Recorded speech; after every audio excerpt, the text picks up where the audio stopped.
पंजाब के दरियाओं में सैलाबी रैलों से कई बस्तियां उजड़ गई।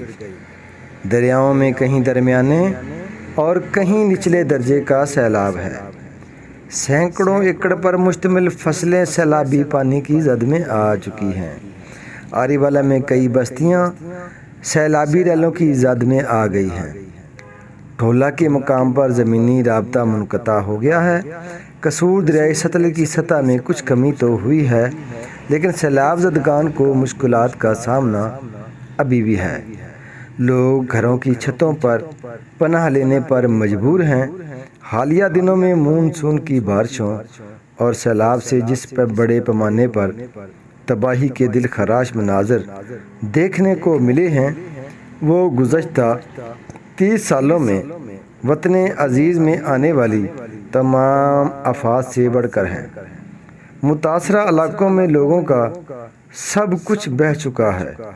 वो लोग अपना माल मता, फसलें, मवेशी सब कुछ अपनी आंखों के सामने बहता हुआ देख रहे हैं।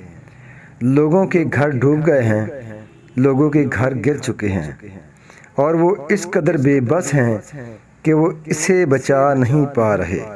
उनकी सारी जमा पूंजी पानी की नज़र हो चुकी है और जो फसलें बच गई हैं, किसान सैलाब के डर से उन्हें भी काट कर जानवरों का चारा बना रहे हैं और उनके पास ना खाने को और ना पीने को कोई सामान है और ना ही रहने को छत।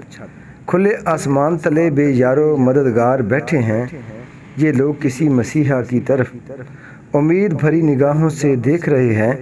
दरियाए सतलज के आसपास कोई ऐसी बस्ती, कोई ऐसा घर या कोई ऐसा खेत या कोई ऐसा फसल नहीं है जो सैलाब से मुतासर ना हुई हो। 2023 का सैलाब तो एक दिन ख़त्म हो जाएगा, लेकिन वो अफराद जो इससे मुतासर हुए हैं वो शायद इसे सदियों तक न भूल पाएं।